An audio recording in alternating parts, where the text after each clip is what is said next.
네, 안녕하십니까. 2026학년도 EBS 수능 특강 독서 주제통합 5번째 지문으로 세계사와 관련된 흥미있는 지문이 나와서 같이 읽어보고 풀어보도록 하겠습니다. 바로 헤로도토스와 폴리비오스라고 하는 고대 역사학자의 역사 철학에 대한 지문입니다. 헤로도토스가 가지문, 폴리비오스가 나지문인데요. 이게 수능 특강 책은 좀 끝부분에 있습니다. 238페이지 쪽에 있고요. 이 국어 지문에서 역사 철학 하면은 어디서 뭔가 좀 낯익는 느낌이 났는데요. 바로 참고할 만한 지문으로 2024학년도, 즉 작년이었습니다. 10월달 고3 학생들의 교육청 모의고사에 볼테르와 헤르드의 역사 철학에 대한 지문이 나왔었습니다. 물론 볼테르와 헤르드 이분들은 근대 이후의 역사학자들이고, 네, 오늘같이 읽어보는 지문 헤로도투스와 폴리비오스는 기원전 고대시대의 역사학자들입니다. 네, 먼저 가지문 헤로도투스에 관한 지문부터 먼저 보겠습니다. 밀레투스 학파는 기원전 6세기 밀레투스라는 도시에서 성립된 철학학파이다.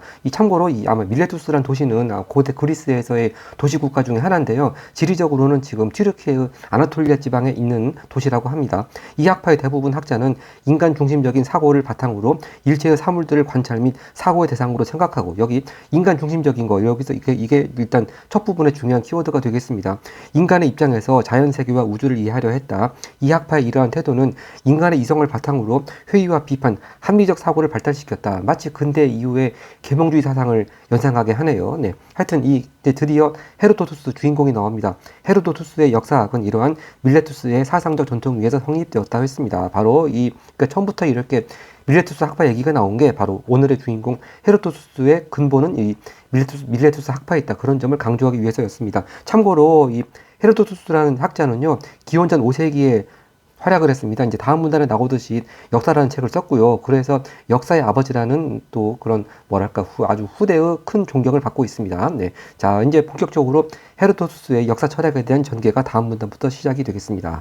자, 헤로도토스는 자신이 경험했었던 그리스와 페르시아 전쟁의 내용으로 역사를 썼다. 그러니까 이 사람은 그리스와 페르시아 전쟁 시대에 살았었네요. 그러니까 자신이 경험했었던, 보통 역사라고 한다면은 자신이 경험하지 않은 과거 시대 일을 많이 쓰지 않습니까? 근데 하여튼 이 헤로도토스가 썼던 역사라고 하는 책에는 그 시대에 벌어졌던 전쟁, 그리스와 페르시아 전쟁 얘기가 나온다고 합니다. 자, 그래서 참고로 이게 세계사하고 관련돼 있으니까 그리스와 페르시아 전쟁, 참고로 말씀드리자면 여기서 페르시아는 세계사에 나오는 왕조 용어를 빌리자면은 아케메네스 왕조 페르시아라고 그러죠. 그래서 이 그리스와 페르시아 전쟁은 다리우스 1세 때부터 시작을 했고요. 왜 이 다리우스 1세가 전쟁을 시작했는가 굳이 국어 지문에서 말씀드릴 필요 없을 것 같고요. 하여튼 다리우스 1세 때 끝나지 않고 계속 대를 이어서 계속 전쟁을 했습니다. 그러다가 결국 그리스 쪽에서 최종적으로 승리를 했고요. 여기 뒤에 얘가 제가 썼지만 여기 그 중에서 마라톤 전투라고 해서 아테네군이 그 마라톤 평원에서 페르시아군을 크게 이긴 소식을 전하기 위해서 왕한테 아주 먼 거리를 달려와서 결국 숨을 거둔 그 병사의 이야기였죠. 바로 마라톤 전투도 그리스와 페르시아 전쟁에 나왔던 얘기고요. 하여튼 이 그리스와 페르시아 전쟁에서 페르시아가 패배하고 그리스 측이 이겼는데, 이제 그 전쟁 과정에서 이제 아테네가 중심이 되어서 페르시아군을 물리쳤죠. 그래서 그 전쟁 결과 아테네가 급성장을 하는 계기가 되었다. 그렇게 또 결과가 연결되게 되겠습니다. 자, 하여튼 이 아케메네스 왕조 페르시아에서요, 그리스하고 전쟁할 때 이제 주요 나오는 인물이 다리우스 1세가 있었고, 또 다리우스 1세 때 다 완전히 성공을 못하니까 뒤를 이어가지고 그 다음 크세르크세스라고 하는 왕이 또 그 다음 나옵니다. 그래서 세계사 문제에 가끔 크세르크세스 또는 영화 300이라고 하는 배경을 또 이렇게 자료로 주어져 가면서 이 그리스와 페르시아 전쟁 나오는 경우들이 종종 있었습니다. 자, 그래서 기왕 나온 김에 여기서 페르시아는 아케메네스 왕조 페르시아였고, 또 여기 가끔 시험에 나오는 인물은 다리우스 1세 또 크세르크세스 이렇게 간단히 언급해드리고 다시 지문으로 가겠습니다. 네, 그래서 이 역사서를 통해서 역사와 역사 서술에 대한 그의 입장을 파악해 볼 수 있다. 그는 역사에 그리스인과 페르시아인의 위대한 업적이 망각되지 않도록 하기 위해 여기에 조사, 탐구한 것을 제시하고자 했다고 썼다. 자, 여기 결국 헤로도투스는요, 쭉 이어지겠지만 조사, 탐구가 또 주된 키워드입니다.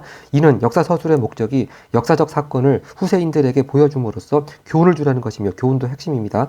역사 서술의 대상은 신들이 아닌데, 벌써 그리스 시대 하면 딱 신들이 뭐든지 신들의 뜻이다, 그런 그 사고방식이 지배하던 시대 아니겠습니까? 근데 신들이 아닌 인간들의 행위가 일으킨 사건들임을 드러냈다. 바로 이게 그 천문단과 그 천문단에서 헤로도투스의 그 근본이라고 할 수 있는 밀레투스 학파, 바로 인간 중심적인 사고죠. 이거하고 또 연결이 되겠습니다. 자, 이렇게 첫 문단에서도 미레투스 학파의 인간 중심적 사고가 나왔지만 바로 헤로도투스의 역사학은 그런 미레투스의 인간 중심적 사고의 전통 위에서, 그런 사상의 전통 위에서 성립되었다. 바로 그대로 이어지게 되겠습니다. 역사의 서술 대상은 신들이 아닌 인간들의 행위다. 자, 다음 문단입니다. 헤로도투스는 여러 차례 조사 탐구 여행을 통해서 과거로부터 전해지는 이야기, 그 시대에 이루어지고 있는 이야기, 바로 그 시대에 이루어지고 있는 이야기는 아까 앞문단에서 봤듯이 그리스와 페르시아 전쟁도 포함하겠죠. 이런 이야기들 사료로 수집했다. 그는 사료의 중요성을 인식하며 수집한 이야기들을 객관적이면서 합리적으로 판단하려 했고, 전통적인 선입견이나 미신에서 탈피하여 진실에 가까운 것을 기술하려 했다. 여기도 진실에 가까운 것을 기술하려 했다. 키워드가 되겠네요. 이에 따라 그는 자신이 직접 조사 탐구한 역사적 사건들을 인과적 형식으로 서술했으며, 인과적 형식 또 신화적 이야기는 기록하더라도 역사적 증거로서 신빙성이 없어서 믿을 수 없는 것으로 단정했다. 자, 이 부분 분명히 참 출제하기 딱 좋은 문장입니다. 자, 이렇게 이 헤로도투스가 가급적 미신 탈피해서 진실에 가까운 이야기를 기술하려 했다고 하니까 신화적 이야기는 뭐 이거 사실 뻥 아니냐 그렇게 생각이 돼서 기록하지 않았을 수도 있는데, 일단 신화적 이야기도 기록은 했습니다. 기록은 하되 이건 뭐 역사적으로 증거가 없으니까 신빙성이 없다. 그러니까 믿을 수 없다. 그렇습니다. 그 태도를 잘 정의해야 되겠습니다. 신화적 이야기를 기술하지 않은 것이 아니고 기록은 했는데 증거가 없으니까 믿을 수 없다. 그런 것이 헤로도투스의 입장이 되겠습니다. 여기서 우리가 이번 수능 특강의 인문예술 앞부분에서요, 그 당군 이야기 지문이 있었죠. 저희 영상에서도 올려드렸습니다만, 하여튼 이 당군 이야기 지문에 관해서 이제 후대의 역사학자들의 입장하고도 좀 관련이 있겠습니다. 하여튼 자, 이런 신화적 이야기에 대한 헤로도투스의 입장 잘 정리를 할 필요가 있고요. 이러한 그의 역사 서술은 신화적 역사 의식에서 벗어나려는 것이었다. 역사, 이 책 이름이었습니다. 역사의 서술은 나는 모든 당파로부터 들었던 말들을 모두 다 서술하고자 한다. 그러니까 그 당파로부터 들었던 말 중에 신화 얘기가 있으면 그것도 서술하겠죠. 근데 나는 사람들이 이야기한 바를 보고할 의무를 갖고 있다. 그러나 여기 기억이 이제 나중에 문제 3번으로 이어지겠습니다. 그러나 기억, 내가 이것을 믿을 의무는 없다는 그의 이러한 역사 서술에 대한 입장을 잘 보여준다고 했습니다. 여기서 일단 끊어보겠습니다. 그러니까 바로 여기 기억이 나와 있으니까 곧바로 문제 3번으로 갈 텐데요. 자, 다시 한번 이 신화적 이야기에 대한 헤로도투스의 입장이 잘 정리가 되어 있습니다. 이게 쭉 대대로 옛날부터 전해 내려져 오는 이야기니까 난 이걸 일단 후세에 보고할 의무는 있으니까 쓰긴 쓰는데 믿진 않겠다. 그러니까 너희들도 믿거나 말거나 하라. 그런 입장이 되겠습니다. 그럼 일단 문제 3번을 풀고 넘어가 보겠습니다.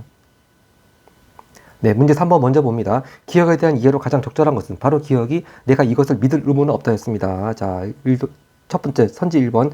미레투스의 사상적 전통에 대해 회의한다는 얘기 전혀 없었고요. 선지 2번, 과거로부터 전해지는 이야기를 기록하라는 의식이 나타난다. 자, 전해진 이야기를 기록까지 하는데 자기는 그것을 믿지 않는다. 그런 얘기니까 이건 더 얘기가 그냥 중간에 나오다 끊어져 버렸네요. 땡입니다. 선지 3번, 신화적 사건을 역사적 증거로 보지 않으려는 생각이 드러난다. 바로 이게 답이 되겠습니다. 바로 신화적인 사건은 역사적 증거가 없으니까 결국 신빙성이 없다. 네, 지문 표현으로 얘기하자면은 신빙성이 없다. 그래서 믿을 수 없다. 그래서 나는 이것을 믿을 의무는 없고 다만 전해주기만 할 뿐이다. 바로 그것이 헤로도투스의 입장이었습니다. 선지 4번, 그리스인이 역사적으로 만든 업적을 연구하는 생각이 드러났다. 다 틀리고요. 선지 5번, 인간의 역사를 여러 측면으로 고려하지 않으려는 태도. 네, 이것도 다 기억과 아무 관계가 없겠습니다. 정답 3번이 확실하겠습니다. 다시 지문으로 갑니다.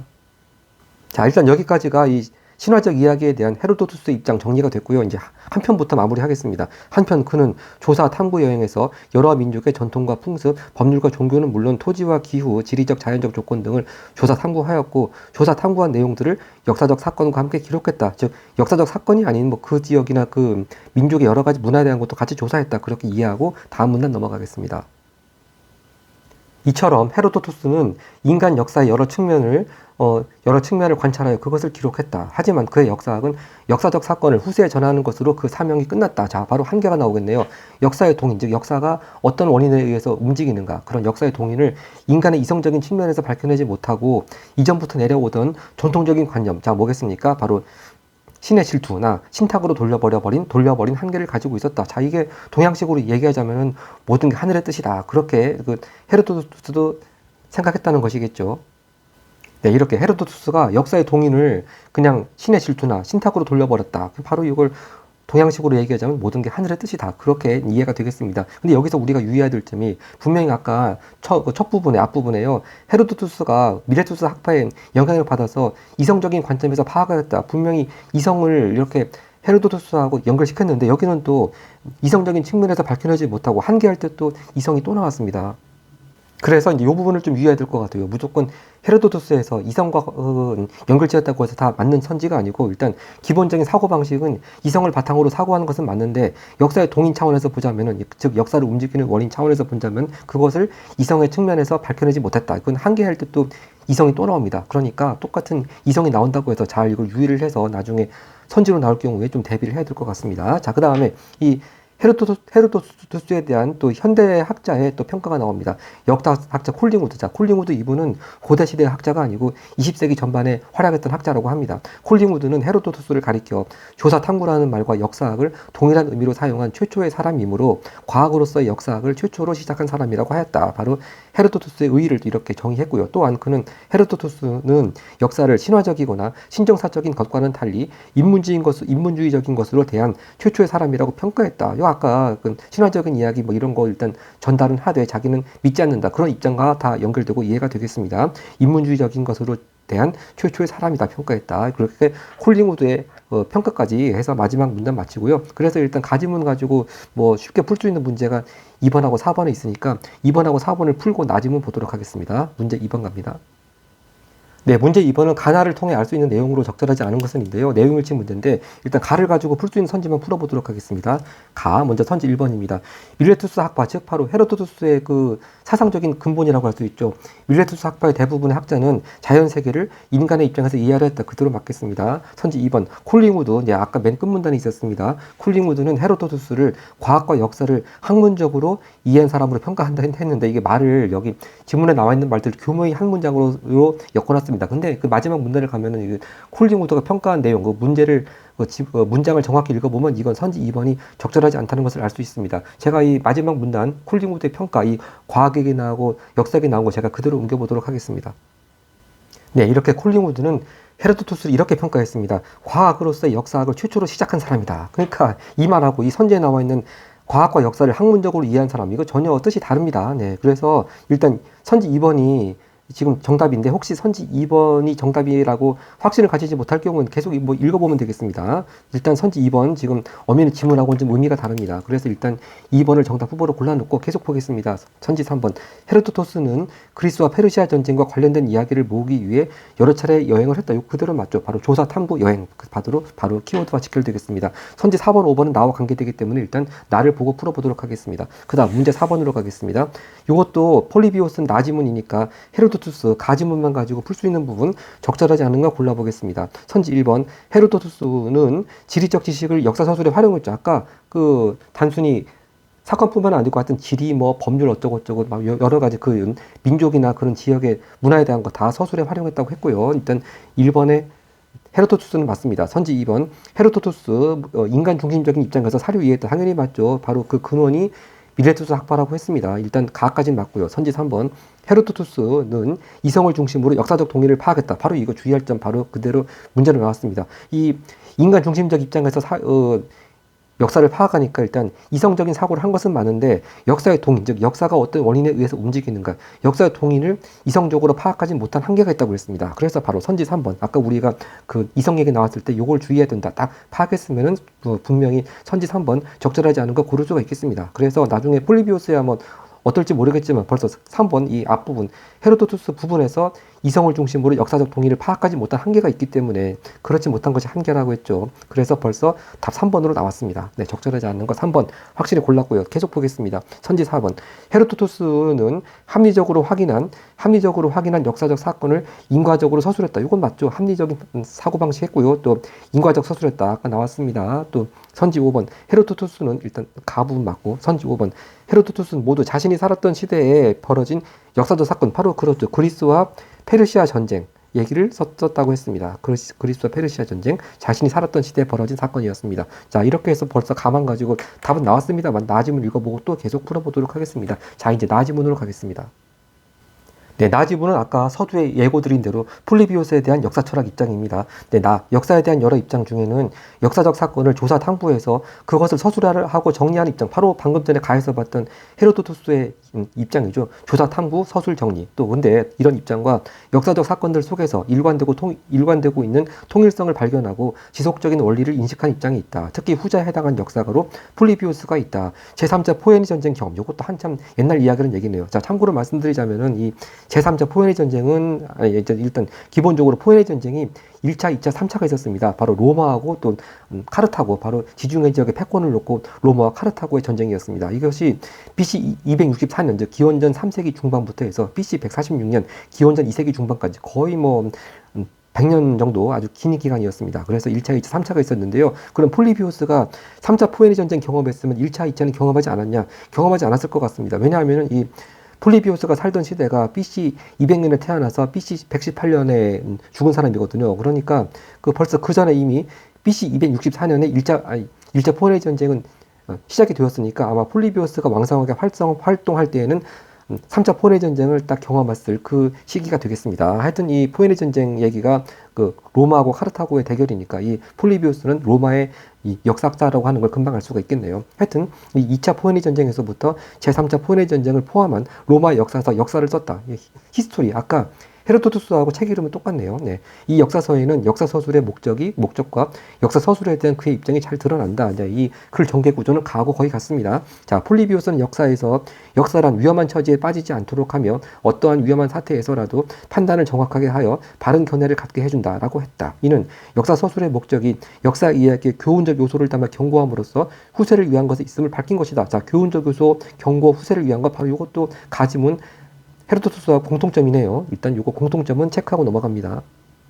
네, 이렇게 역사서술의 교훈적 이야기를 담으려고 했다는 거, 교훈적 요소 담으려고 했다는 거, 가지문과 공통되고요. 하여튼 이러한 관점에서 그는 족보적 역사에서 벗어나 국가적 역사를 서술했다. 족보적 역사하고 국가적 역사 대립상이 나왔으니까 잘 구별을 해야 되겠습니다. 일단 족보적 역사 딱 느낌이 누가 누구의 아들이고 누가 누구의 자손이고 그런 얘기가 되겠죠. 자, 그런 결국 의미입니다. 족보적 역사에서는 건국 시기의 영웅들에 관련된 신화, 영웅과 역사 시대의 도시의 지배층 사이 족보가 주요 내용을 이룬다. 자, 근데 이런 역사 폴리비오스는 배제했다고 했습니다. 자, 그런데 이와 달리 국가적 역사는 선대로부터의 전승을 옮기는 것이 아니라, 자, 선대로부터 전승, 일단 헤로도토스는 그대로 다 옮겼죠. 다만 믿지 않을 것들이 있다고 했습니다. 근데 전승을 그대로 옮기는 것이 아니라 실제 일어난 사건을 역사가가 스스로 구성해야 된다. 이것이 좀 가하고 좀 입장이 틀리네요. 자, 그래서 폴리비오스는 역사에서 역사서를 쓸 때 중요한 것은 사실 자체보다는 사건들의 선행하고 동반하며 이후에 전개될 내용이다. 여기 뒤에 나오겠지만 바로 이것이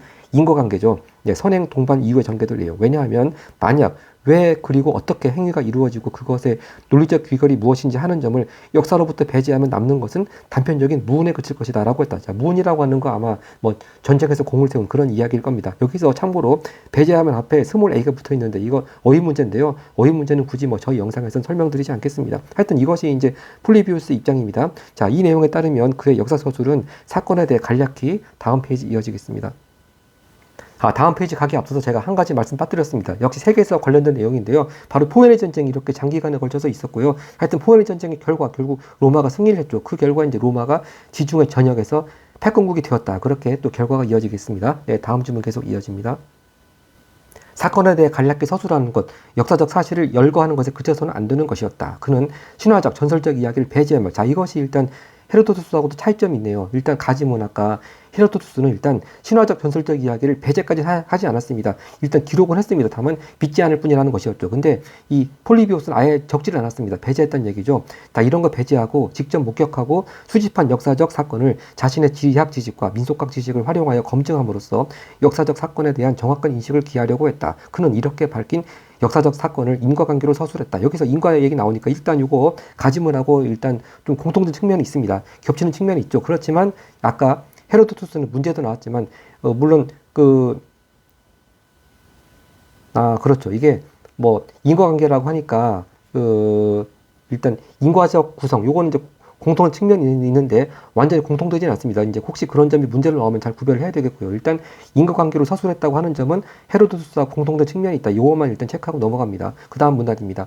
인과관계로 역사를 서술한 폴리비오스는 역사적 사건의 원인을 정치적 군사적인 관계 속에서 찾고자 했다. 자, 정치적 군사적인 관계 키워드가 되겠네요. 왜냐하면 역사적 사건에서의 인간들의 결정과 행위에 나타나는 심리는 정치 제도와 그 조직에 의해서 영향을 받는다고 보았기 때문이다. 특히 그는 정치 제도가 민족의 운명을 결정짓는다고 보고 정치 체제를 순수한 정치 체제와 타락한 정치 체제로 나누었다. 그리고 그는 순수한 정치 체제에서 타락한 정치 체제로 변했다가 다시 순수한 정치 체제로 바뀐다. 결국 돌고 돈다는 얘기네요. 바로 그러니까 그 얘기가 뒤에 문장이 이어지겠습니다. 이는 그가 역사가 끊임없이 반복된다는 순환론적 입장을 가지고 있었음을 나타내는 것이다. 즉 순수한 체제, 타락한 체제, 다시 순수한 체제, 돌고 돈다는 얘기, 순환론적인 입장이 되겠습니다. 그 다음 이제 의의가 나오네요. 폴리비오스의 국가적 역사 서술은 역사 속에 담겨 있는 보편성의 탐구와도 관련이 있다. 그가 로마의 역사를 바탕으로 유추하여 역사에서 보편성, 즉 뭐 시대나 지역을 가리지 않는 거죠. 이제 시대나 지역을 가리지 않고 다 공통적으로 인류 역사 그 바탕에 흐르는 공통적인 특성이 있다. 그런 걸 바로 이제 보편성을 탐구하려고 했다는 겁니다. 보편성을 탐구하려 한 것에서 그는 유추적 역사 인식 방법을 가진 역사가라고 볼 수 있다. 이렇게 정리를 하고 이제 문제 풀어보도록 하겠습니다.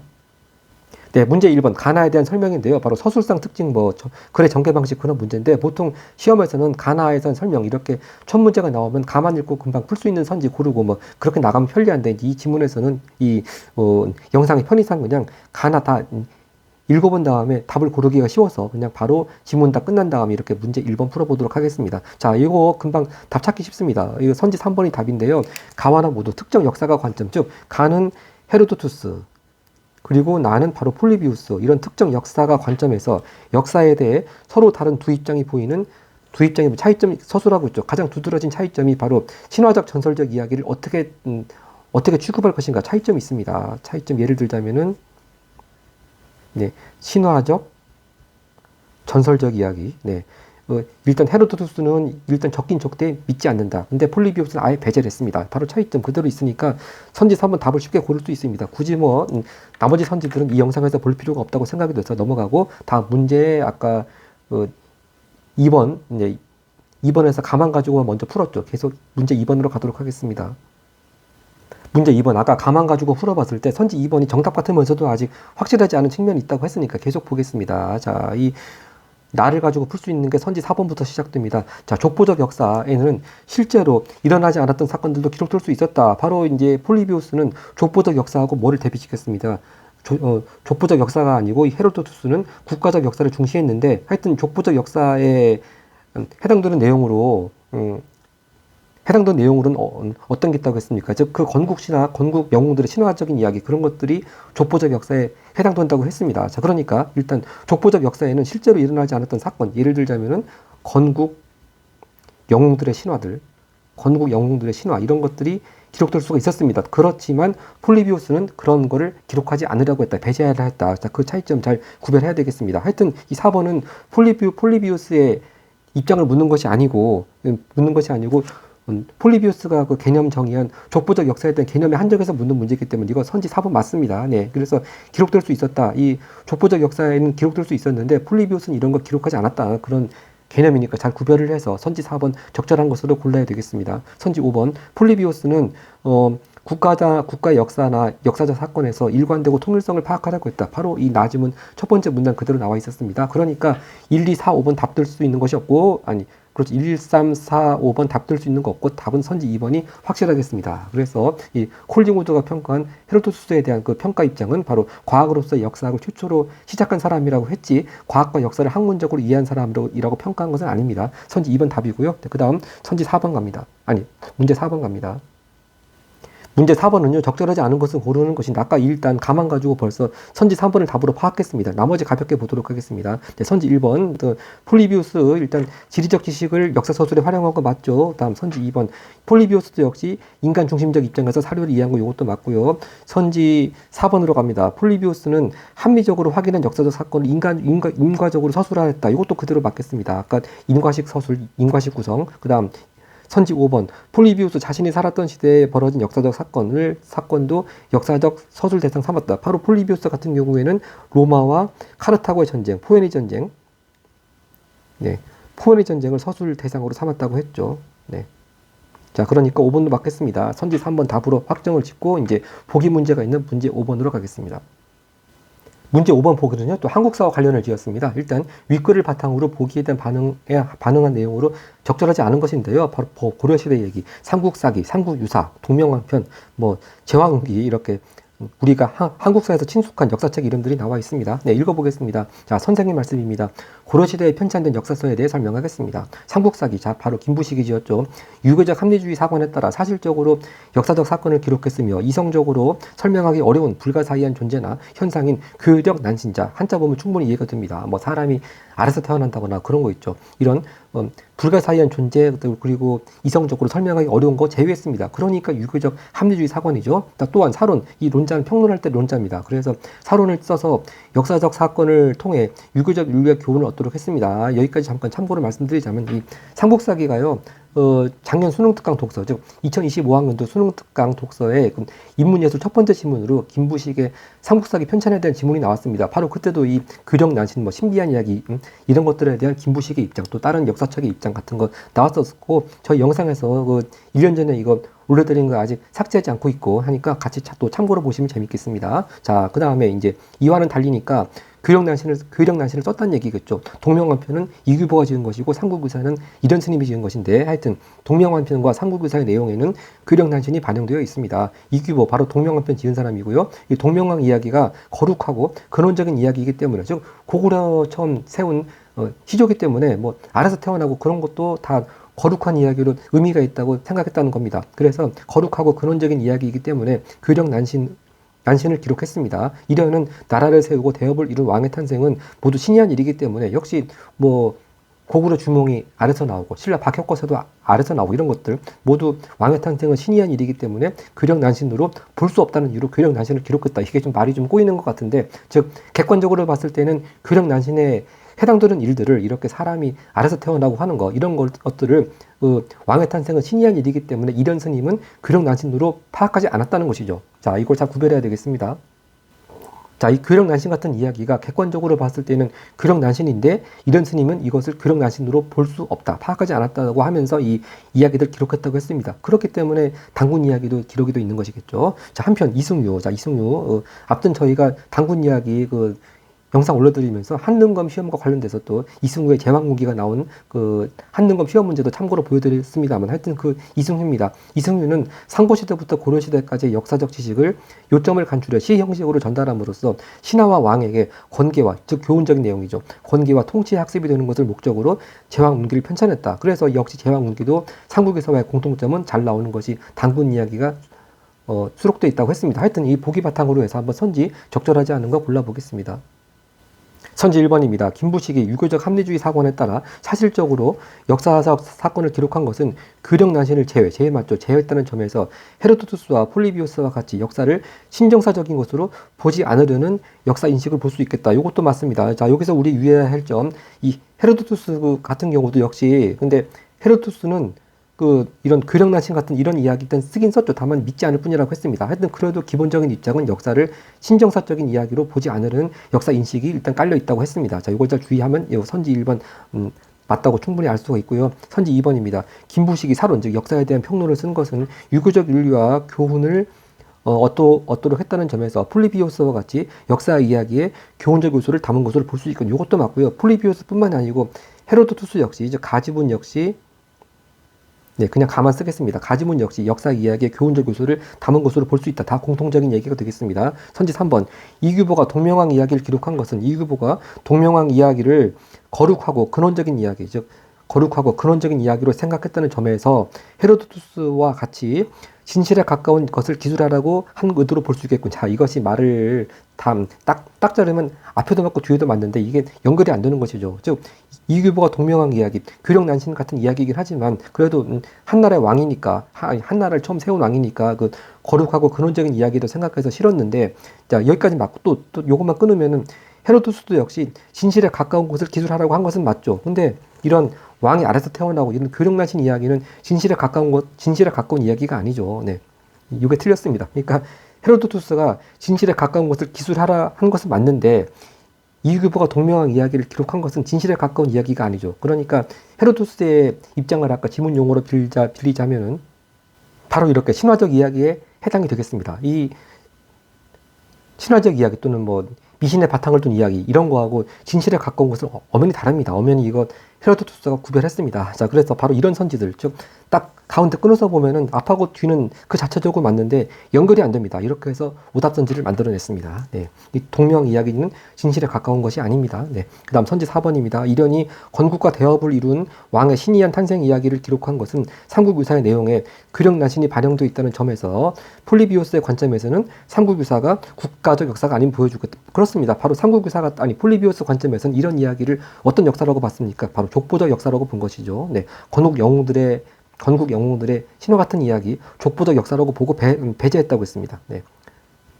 그래서 족보적 역사라고 봐서 폴리비오스 같은 경우는 배제하려는 입장이었겠죠. 네. 4번 맞고요. 선지 5번. 이승유가 제왕운기를 편찬한 것은 시의 형식을 빌려. 그래서 운문이기 때문에 이 제왕운기입니다. 역사적 지식을 요약하여 전달했다는 점에서 헤로도스와 같이 역사적 사건이 잊히지 않도록 하기 위한 것으로 볼 수 있겠군. 이것도 그대로 맞겠습니다. 네, 망각하지 않도록 하기 위해서 말만 살짝 바꿨네요. 자, 그래서 선지 3번 이거 오답선지 만드는 방법만 잘 유의하면은 답은 고르는 것은 뭐 그렇게 어렵지 않겠습니다. 자, 이렇게 해서 헤로도투스와 폴리비오스의 역사 철학에 대한 지문 간단히 살펴봤습니다. 감사합니다.